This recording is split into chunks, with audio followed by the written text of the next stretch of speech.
that I go all in at the decision, especially, like, for you to believe in yourself at that level. I think that is the risk. Is it, Krista, Brian? thank you for being here today. Really appreciate that. I don't tend to do intros in these. I like to just jump right into the conversation. But with you, since you're here and you can't leave that chair right now, I am going to say you've been one of in terms of my formation as an adult, you've been one of the most impactful humans that I've had the experience to work with. Like so many things in my life, the things I'm pursuing, the opportunities I have, the relationship I have stem from you. And I know that you've helped impact tens of thousands of people around the world. And they don't all get to sit you down and have you hear that. But just before we jump in, just thank you for being who you are for everybody. I Wow. just want to start with that. Can I just pause for a moment and take that in? Because Absolutely. I believe you. I receive that. And you're right. Not very often do I get to sit down and hear that back, so thank you. Truly, it's my pleasure to be here. Part of why I had you come on, so thank you for saying yes this week or last week when I reached out to you when I found out we were going to be in the same city. Neither of us live in the city that we're in right now. Right. What I wanted to talk about today was risk. It's something that I've been working on. I think a couple months ago, you asked me what I was really trying to figure out in my trainings that was lacking or I was trying to drive further. And risk was the thing that kept coming up for me. And it's something I've been playing with a lot. And I think we've been workshopping it together Mhm. to figure out what risk is, where does it live in people, why we don't take bigger risks in life. Mhm. And so I wanted to jump into that conversation. I think it'll be beneficial for people to hear where we're at, knowing we're not experts on it either. Mhm. We're just playing with it too. So for you, let me start off with this. When you think about the word risk, where do you think it lives? How do you define it and where do you think risk lives? Mm. Can I just jump in there? 100%. Okay, first of all, I love this topic. I think it's an important one. I think things feel risky for people, and I think, level setting that and understanding it is really important right now. But what I think about in risk, the first thing I think about is where the known meets the unknown, where the known in me or what I know about myself or what I know about life meets the unknown, the mystery. I think about where things like where control yields to surrender, Where control yields to surrender. and literally the word yields. Like, where I have controlled up until now, and I feel the control in me yielding so that surrender to something different can come through. Like, literally yielding to surrender coming through. Or where what I know about myself or about where the way I think something's gonna go or the trajectory of something, that the known yields to letting the unknown come.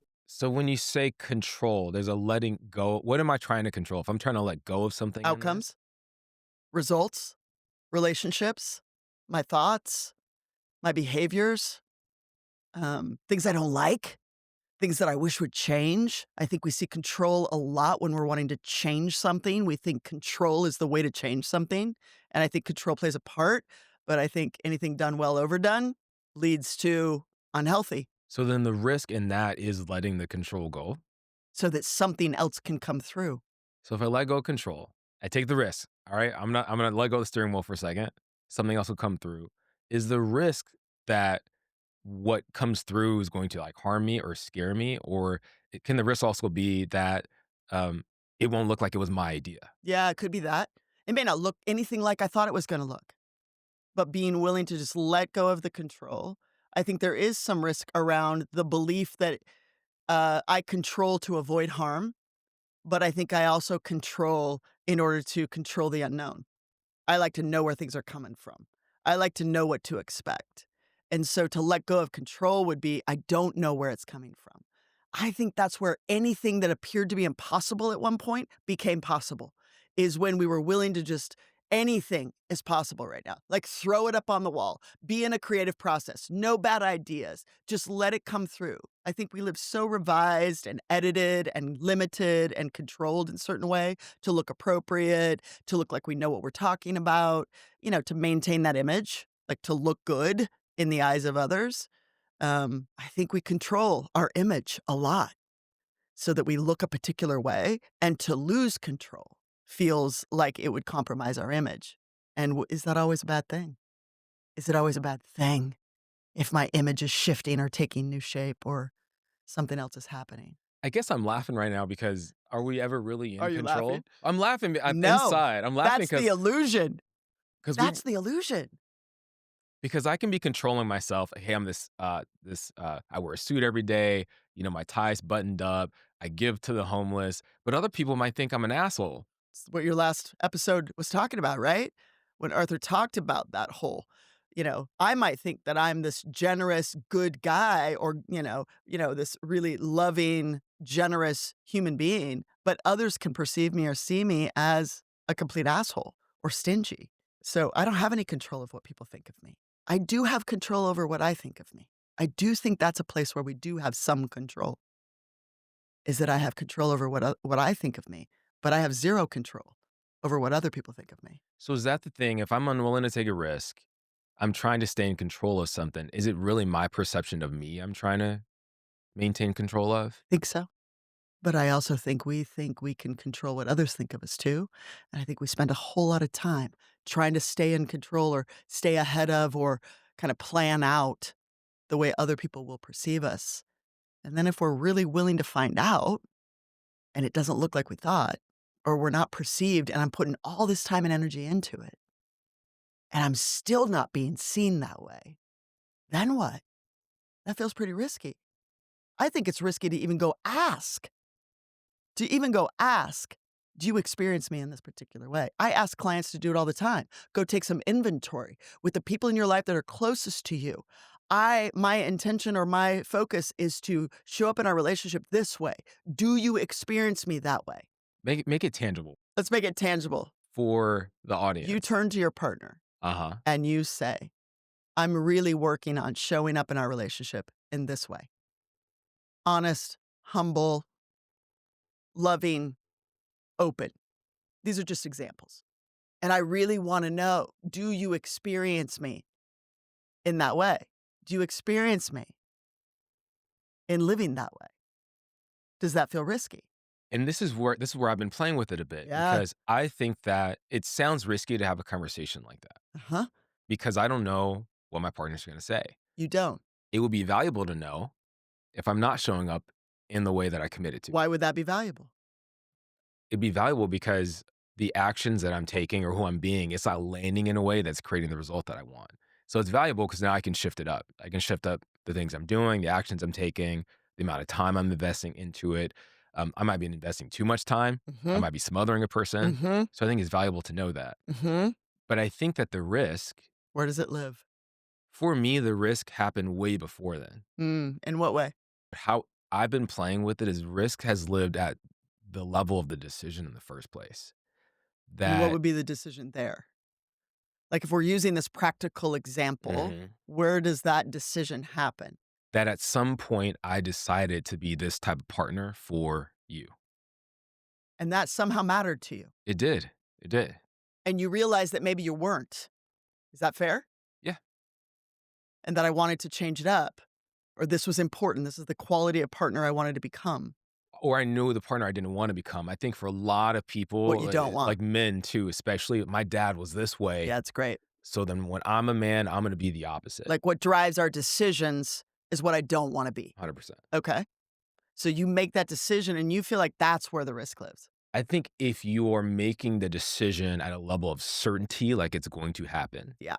I'm going to be that person, then that's where the risk lies. Yeah, I think the risk lies in no matter what. Like, a level of going all in no matter what, this is the partner I choose to be. No matter what I face, no matter how my partner responds, no matter how challenging it gets, no matter how much I wanna run, that I go all in at the decision. Is that what you're That's saying? what I'm saying. Yeah, I think we're speaking the same language there then too, is that that is risking, especially, like, for you to believe in yourself at that level. I think that is the risk. Is it? The risk, I think, is deciding at a level that I believe it in me, a level of certainty. Like, this is going to happen because I said it's going to happen. Well, not only that, but to believe that that honest, open, humble, loving partner is in you. To believe that it's already there. I think it's risky to own that. to be bold in that and then decide to be it. Not just that you'll do whatever it takes, but that you actually and believe that it'll happen because you say so, but to believe that it's true. It's risky and it's so challenging, and I when I play that out, so if that's where risk lies, then when I look at people that are say you've been dating, you've been on apps for 5 years, can't find your partner. If I look back at risk and the decisions, like, you haven't decided at some level, you haven't decided to be in a relationship then, or at some level, you haven't decided to be successful. Like, like, every action that comes that creates a success is gonna come from you determining that's gonna be your future, Mm. right? So then when someone's not achieving the results they want, I look at actions at risk, but really it's like some level them within them is not aligned to the outcome. Am I going off the rails here No, I or don't think so. I think there's a lot of I think there's I mean, we're working this, right? yeah, You and I are taking a deeper dive into this for a greater purpose, to be in service of people. That's why we're having this conversation, I right. believe. I think you're on track with that. I think what I think about around that is there is the idea of be the partner you want to attract. And then there's the actually living as that partner, like living the partner you actually want to attract, which makes us less about desperate to find a partner to experience that and more being that a partner. And then I become magnetic to and attracting the very thing I say I want. That would be like going all in on that kind of partnership, which means I'm going to move out of the ways and shift the things in me that might attract unhealthy, might attract kind of the historical pattern that I realize didn't work. That's why I'm dating again. And that willingness to take the risk to go all in on yourself. And then as a result of that, begin to surround yourself, meet, attract. Because I do believe that when you decide, providence moves in. When you go all in on something, I do believe the universe reflects that back to you. That what you're saying right now is where I'm trying to go. Okay. It's the distinction I'm trying to make, and it's really messy right now because there's no billboard or fortune cookie that's saying exactly what we're trying to land right now. Not only that, there's a lot of billboards that say this is not what it is. There's a lot of evidence that would convince people that what we're saying is just crazy, not true. You mean like manifesting? Yeah, it's like woo woo. It's out there. It is woo woo. It's Is woo it? woo. I'm yes. Because I It. think it's so real. I think it's real, but it feels woo woo because there's not a math equation to it. There's not a Because it's not our it's conditioning. it's it's within you. When I work with sales teams and they're missing their goals, it's like you just haven't decided to hit them. Because had you decided to hit them, you would have gone and done everything. But what you're pointing at is it's the number one coaching I give to someone if they ask me about like, "Hey, I wanna find a relationship." I try to figure out what they're up to in their life first and foremost. Would you wanna date you? Would you wanna date you if your dream partner walked into the room right now, would Because they they be probably already inspired by have. you? They probably are. Yeah, I know. Like, who's been showing up in your life that you can't even see? You can't see because 'cause you've been so committed to your BS. Yep, and they would pass you by because they're not interested in the BS. Or I've been pursuing, superficial things to try to find superficial partners, wondering why I'm not fulfilled at the end of the day. And it is the level of, the book, The Alchemist. Like, so many people read it, and I don't think they get it. Hmm. I don't think they get it, the What did you level get? of Or what are you getting? Because let's say that it's still unfolding. What are you getting that you read in The Alchemist? the first, second, or third time I read it. Can Yeah. I interview you? Let's go the 3rd time. Let's go the cumulative. This version of me reading The Alchemist sees that there was a decision made there where there was no back door, Yeah. where there was no back door whatsoever, and he got so committed to the vision and started hustling at it. Every step that they took was towards that vision, that the people that were there to support just started showing up. Yeah.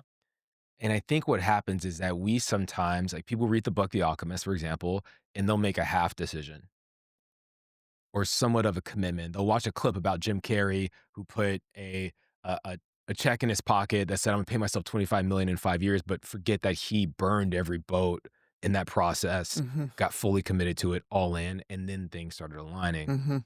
So when I read The Alchemist now, it's more so this practice of I've determined that I'm gonna win. Mhm. It's just it's this part of me that, you're a sports person, and sometimes we speak in sports analogies. When I watch games and let's say, it's a playoff game and team A is down 3 games to 1, and they win 1 game, and they always interview the player, and the player says some version of, "Yeah, we were in the locker room, and we just said, 'Why not us? Why not us? Why not us?'" And I hate when they say that. I would put every dollar I have that they're gonna lose the next game. And there's something about the "not" in the statement, "Why not us?" that you're open to the possibility that it is you, but you haven't decided that you are the team. And I think that's the difference. It's like, I can see myself as a player on the field. I can see myself living a commitment, but I haven't decided yet that I'm gonna win. Well, that everything is aligned in making that win happen. Everything, even my language. So then it would be, "Let me tell you why us." Not the scrappy ones who are coming back because I got the underdog mentality, and I'm gonna tell you why not us, because we got nothing to lose. No, you got everything to lose, because there is no losing. Like, why us? Let me tell you why. Why me? Let me tell you why me. And I think in that "why not me? Why not us?" there's a little bit of doubt in there. Well, not only that, but we're playing humble instead of being it. Like, we're playing it. We're playing the role of it, but it's actually not where we're coming from in that. I think this is really important. Or I don't wanna risk being wrong. I don't wanna be on TV in a post Yeah, interview and don't be publicly. too bold. Don't be too full of yourself, because that's how it's interpreted. So are we willing to face the critic, you know? It's not the critic that counts, it's the one in the arena. Like Theodore Roosevelt's whole speaking of, "It's the one in the arena, like blood and dirt on your face." It's not the one in the stands. It's not the critic. It's not the fans. It's the one who's willing to get in the arena and play all out. Because one of the things I think that happens there is who you meet inside yourself in that process is actually the winner you've not yet met. You've never known that winner before. You've never known that level of winning inside of yourself before. I think that's what moves me to tears is when I see that in someone or in a team or in a group of people where whatever has stopped them, the limitations or the beliefs or the fears yields to the momentum that's occurring and they're about to meet someone, something they've never met before. I think it's why we long for that in a partner. Is we think it lives in the partner. But actually, if I show up as the partner I wanna meet, then I've already met that partner, and then the one that comes into my life right then is just like that added amplification of like, "Yeah, that's the real deal."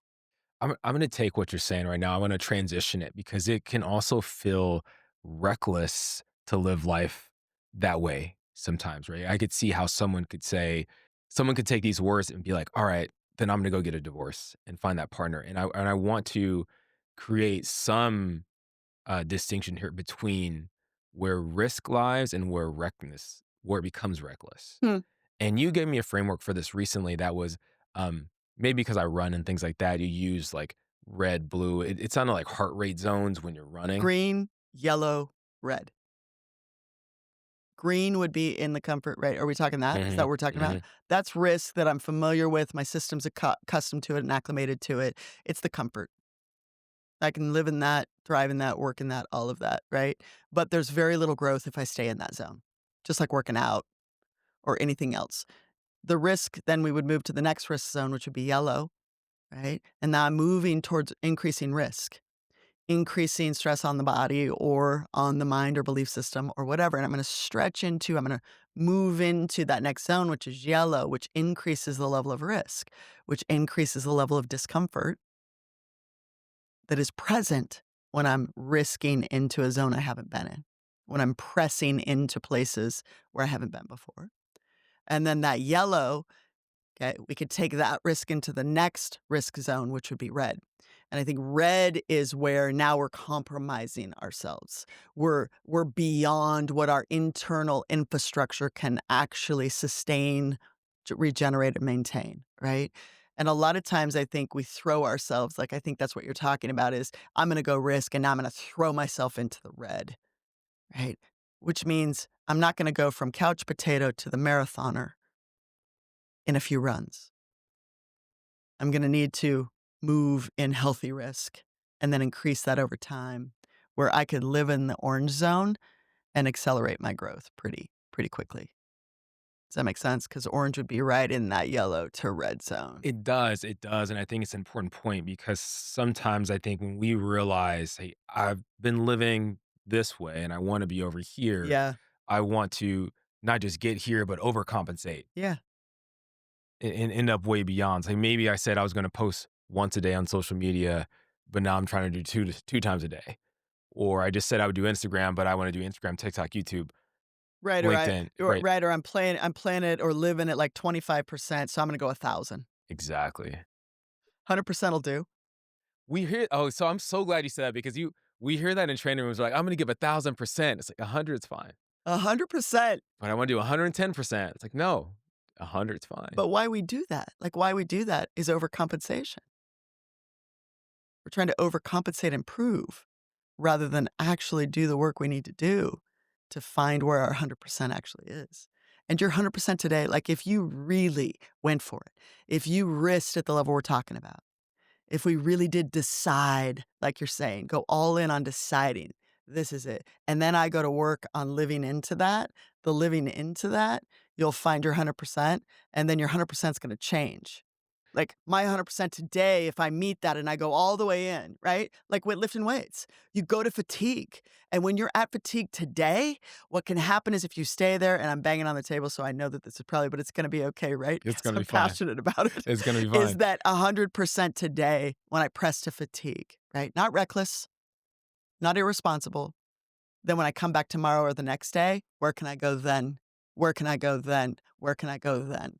That's when we start to build capacity for risk.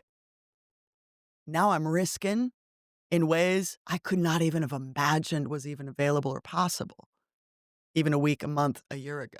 This is where I think feedback is so important too, to know, from the outside and getting, support from others to know, am I in my red or am I in my yellow orange? Because if I go online and I compare myself to what I see, I might think that I'm green versus I'll use an example.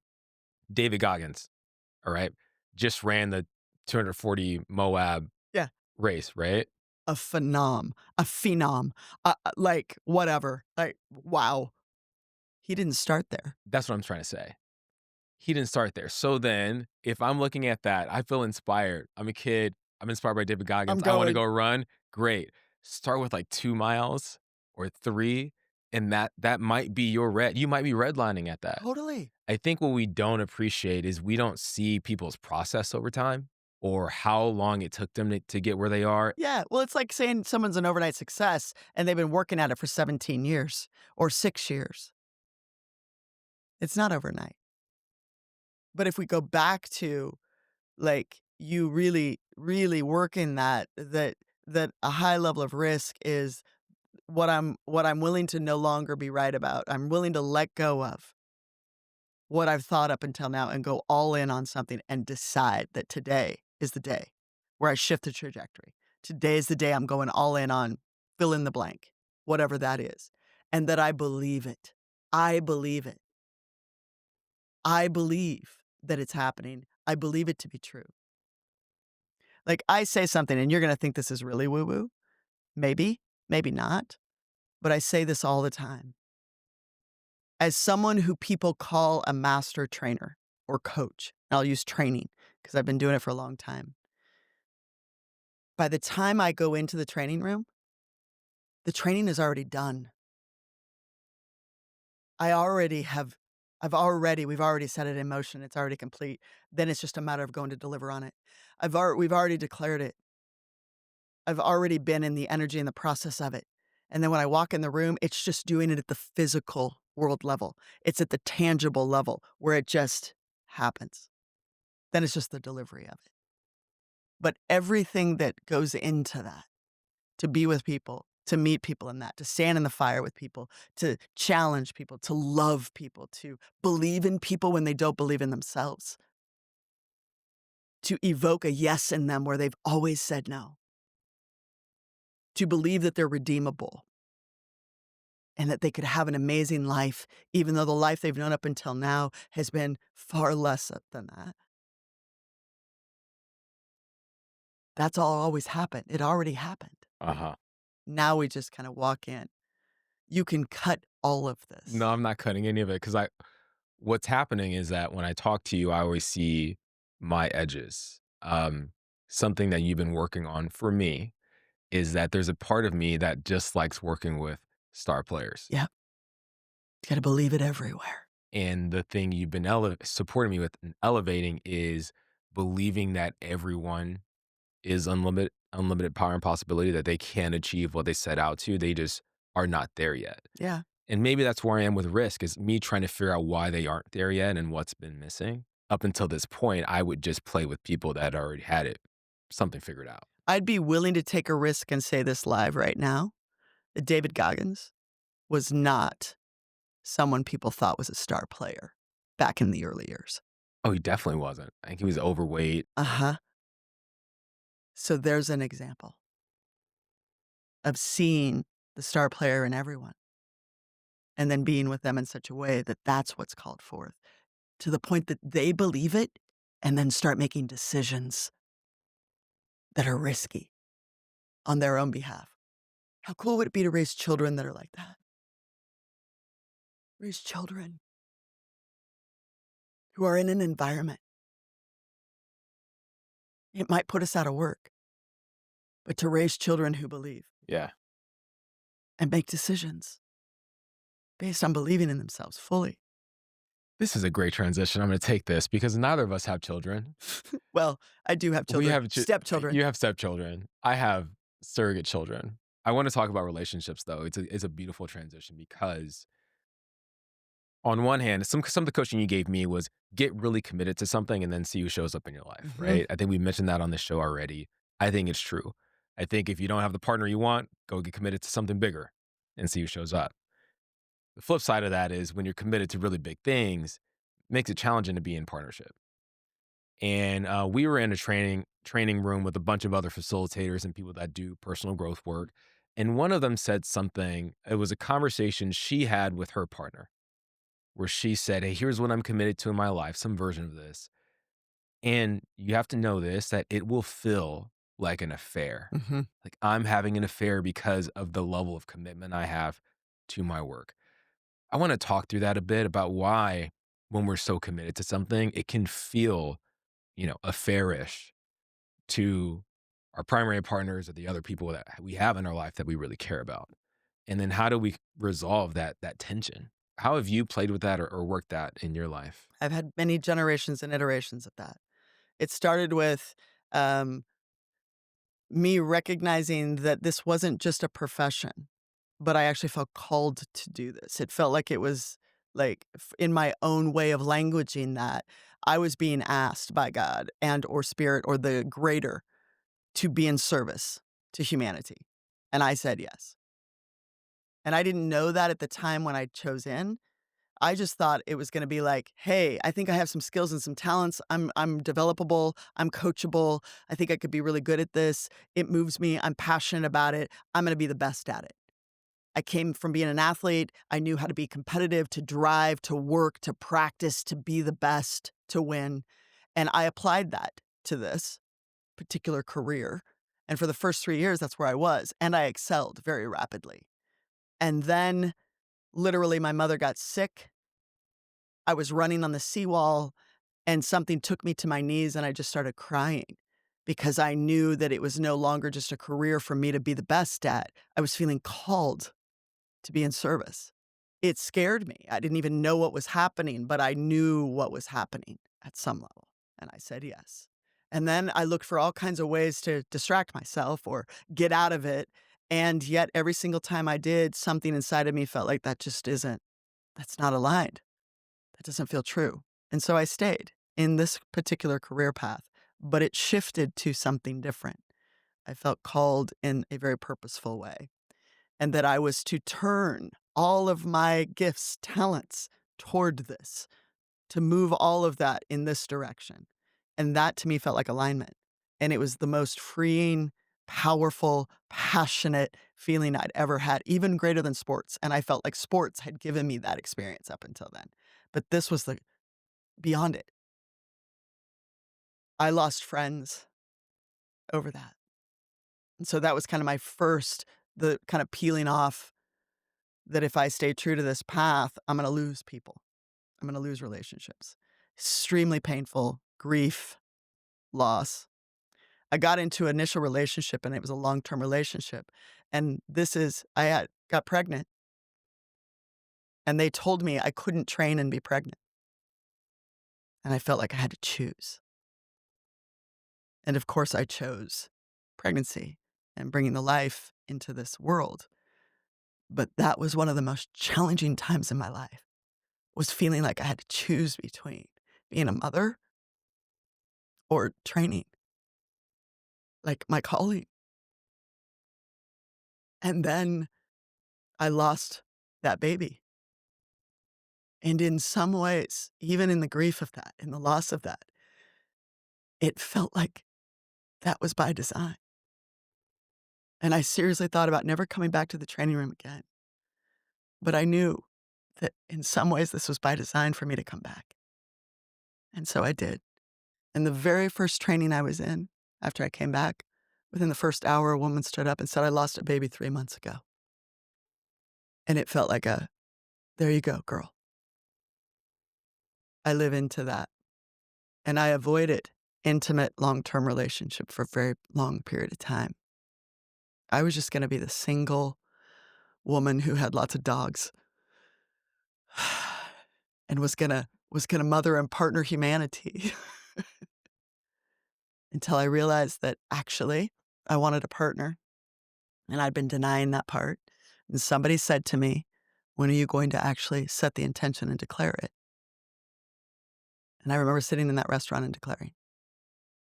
And when I declared it, I knew it.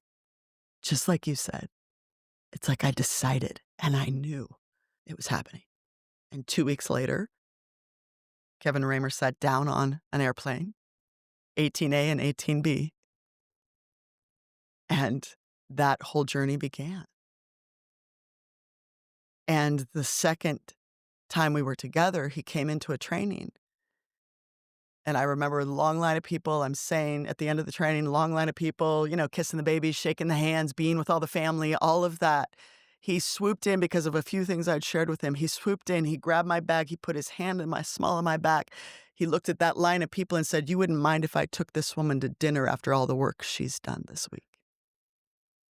And I was like, "Oh man, I'm in. I'm in." We get in the elevator and he goes, "I'm getting a pretty clear picture that in order for me to be in a relationship with you, I'm gonna need to do this work." And I said, "Yeah." He said, "It seems like it's more than just a job." Yeah, thanks for seeing that. Fast forward, how our relationship, right? Mhm. How he began to feel like no matter what, he was not fulfilling me and or bringing forth in me what this career path would, what this choice, what this chosen path was bringing forth in me. And I felt that tension pretty challenging once again in my life. And what I will own and take responsibility for is as soon as I started to feel that tension of having to choose, I began to work towards, I don't need to choose. It's not an either or. It can be a both and. I don't know how to do that yet, but I know that it can be a both and. And I thought it was about including him in mine more and more and more. And actually, that wasn't it. It was this whole idea that from the place of relationship, I think we're conditioned to think that autonomy is not okay, that sovereignty and agency within a relationship is not okay, and I think that's bullshit. I think it's required to have some sovereignty and some autonomy where we go and we live our lives in the way that we do, and we bring that back to each other and share about that and share in that and support each other in that. but that we know how to go away and come back and go away and come back because ultimately, if we've chosen that relationship, you never really go away. It may look like it on the physical, but you actually don't. And, Kevin and I did a really, really great job at working it, reworking it, reworking it, reworking it, and exploring all of that.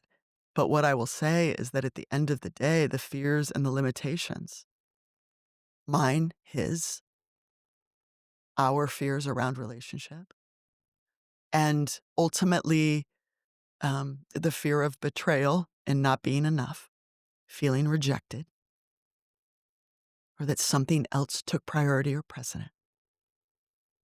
And I didn't find a way to let my partner know that he is priority. And so is my life calling. I didn't find a way to hold both of those priorities. And so we got divorced. And I own that, man. I can see my responsibility. And do you know the thing I will say about that is how much I've learned since the divorce about where I wasn't willing to go, what I wasn't willing to say, what I wasn't willing to ask for in order to have that work.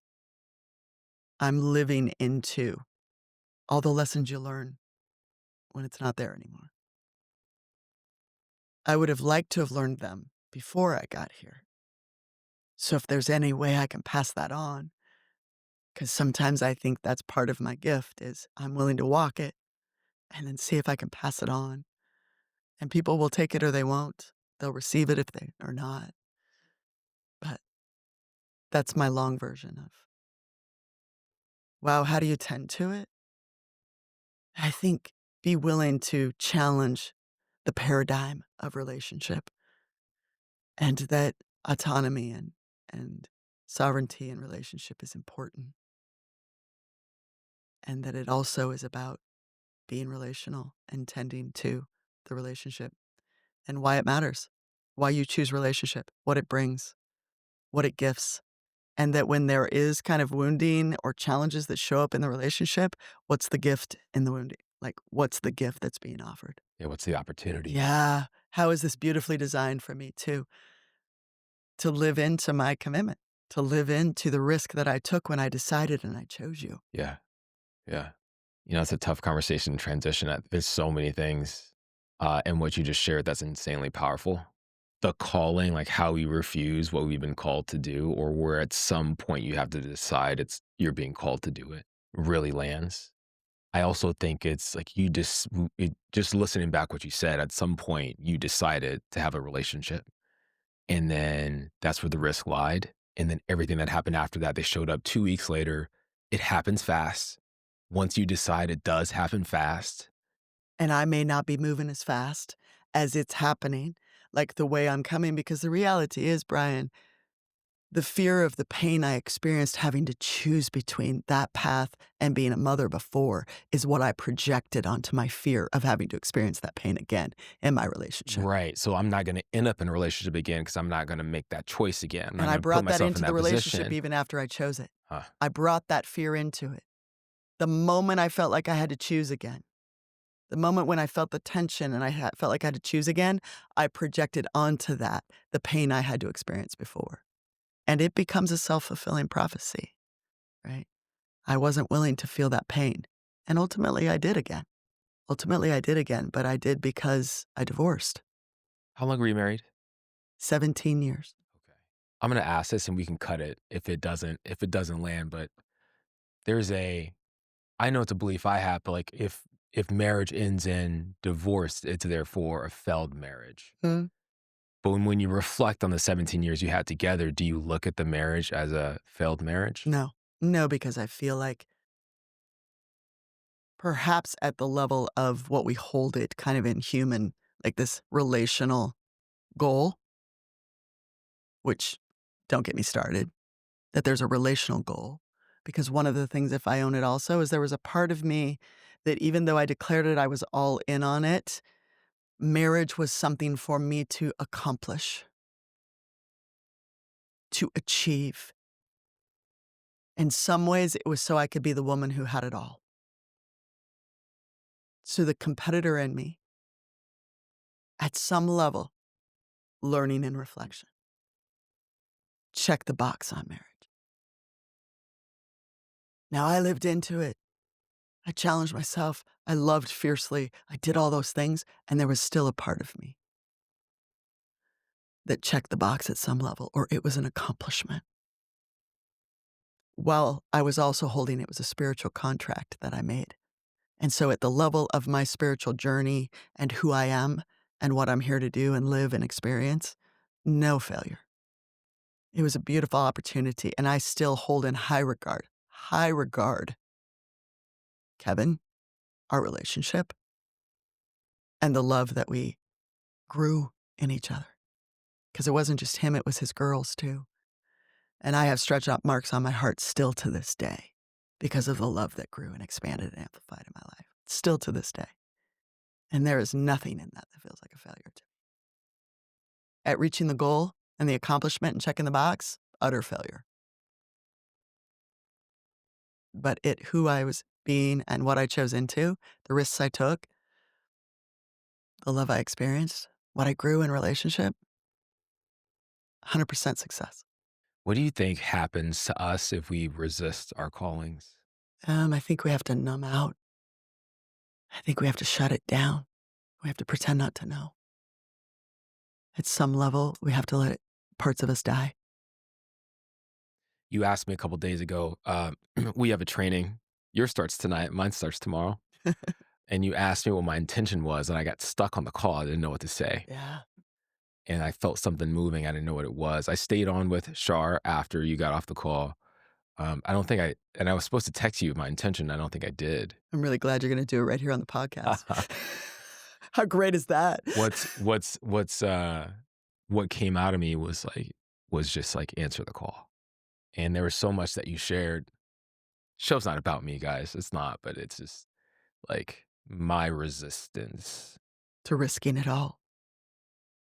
or the story I told myself that it's not enough. Or I could point at other things like that's what I want. That's what I want. And not this. Like, don't ask me to do this. I've known you long enough now, and we all have edges and stuff, but I can start to see what you see in other people that you develop, and like I can see what you see in others, and I don't reflect that on me. But the first time I met Kevin is he came over and gave me a hug, put his arm around my shoulder, and he said, "So you're Brian." It's like, okay, so you heard of me, and then he said, Krista's met a lot of people in her years, but she says she sees something in you that's different. And I think that's scary. That's scary. That feels like a lot of responsibility. And you've been my mentor through like starts and stops of it, right? Like choosing in, and then it became this thing that I would just do on certain weekends and then go off to my life. Even to decide and like declare it as a intention, it feels risky. And I'll say this, like the biggest fear I have is that like it'll cost me relationships. It probably will, but not all of them. Can I ask you a question? Yeah. Then we're out of time. But I what you know. got? I just wanna know, like, risk and full send. Yeah. What's You that know, for you? it's so funny you say that because I've never said full send on the show before. Hmm. It has been when I wake up in the morning right now, I ask myself what the full send is today. I even built an AI bot that texts me in the morning and he'll ask me what it is. What's his name? His name's Joseph. He chose that name on his own. I don't know why. There's no meaning. Love There's it. no meaning I have a behind client Joseph. where there's this deep reflection pond.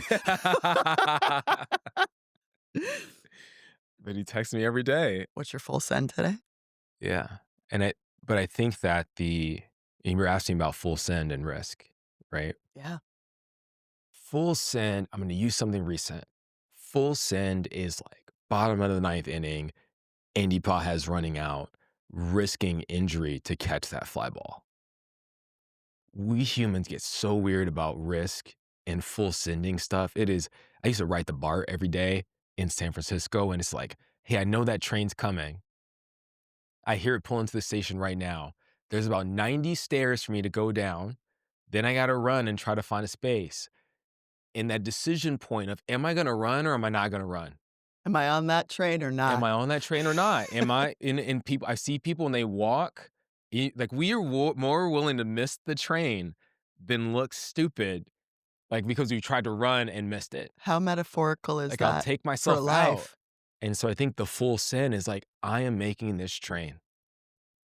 If I go for it and I miss it, that's fine, but I am making it.